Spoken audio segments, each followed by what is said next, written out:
शेतकरी अन्नदाता आहे, या देशाचा बॅकबोन आहे आणि फक्त प्रतिदिवस 51 रुपये तो कमवतोय साहेब. काय करणार आहे 51 रुपयामध्ये तो? कसं आपला घर चालवतो आहे आमचा अन्नदाता? गव्हर्नमेंटला सरकारचं लक्ष तिकडे गेलं पाहिजे, हाच एक उद्देश ठेवून तो भाष्य होतो. त्यांच्या ज्या वेदना आहे, त्यांच्या ज्या व्यथा आहे सांगण्याचं काम फक्त मी जनप्रतिनिधी या नात्यानं केलं आहे की सरकारचं लक्ष या गोष्टीकडे जावा. अवकाळी पावसामुळे शेतकऱ्यांचं फारच नुकसान झालं आहे. पूर्ण गोंदिया आणि भंडारा जिल्ह्यामध्ये फिरलो असता तिथं बांधीतला जो धान आहे, जो उभा आहे, काही पाण्याखाली आहे, 2-4 दिवसानंतर तोही नष्ट झालेला आपल्याला दिसून येईल. तिथे त्या धानाला अंकुर फुटलेले आहेत. जो कापणी झाली आहे धान तो बांध्यामध्ये ठेवला आहे, त्याला तो सुद्धा अंकुरित झालेला आहे.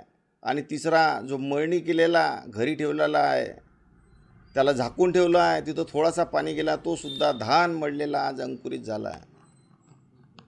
आज शेतकऱ्यांना लागत तुम्ही बघितले असाल तर 25 ते 33 हजार रुपये एकरी त्यांचा खर्च आहे.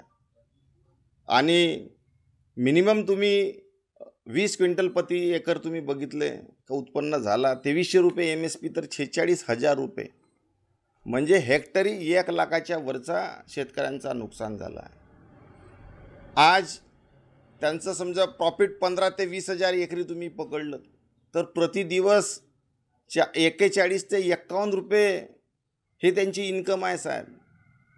शेतकरी अन्नदाता आहे, या देशाचा बॅकबोन आहे आणि फक्त प्रतिदिवस 51 रुपये तो कमवतोय साहेब. काय करणार आहे 51 रुपयामध्ये तो? कसं आपला घर चालवतो आहे आमचा अन्नदाता? कसं तो आपल्या फॅमिलीला सुरक्षित ठेवतो आहे? कसं आपल्या मुलांना तो शिकवतो आहे? याचं लक्ष गव्हर्नमेंटला सरकारचं लक्ष तिकडे गेलं पाहिजे, हाच एक उद्देश ठेवून तो भाष्य होतं.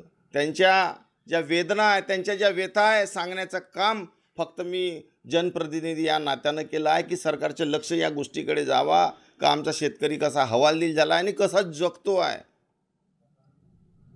15 दिवसापूर्वी मी बपेरा गावामध्ये गेलो असता दमाय नावाचा कास्तकार शेतकरी त्यांच्या पोरानं 7 ते 8 लाख कर्ज झालं म्हणून आत्महत्या केलं. तो डोक्यावर हात मारून शेतामध्ये बसला होता आणि आपल्या व्यथा सांगत होता, साहेब मी काय करू, माझा पूर्ण धान गेला, मी वर्षभर काय खाऊ, मी कसा जगू, मी निरुत्तर होतो साहेब. त्याच्या व्यथा सांगण्याचं काम मी इथं करत आहे. त्यांच्या त्या भावना आहेत. आणि साहेब हे फक्त आपल्याला एक आगाज आहे, एक इन्कलाब आहे आपल्यासाठी की तुम्ही शेतकऱ्यांकडे लक्ष द्या, अन्यथा लवकरच शेतकरी तुम्हाला खुर्चीहून खाली उतरवेल.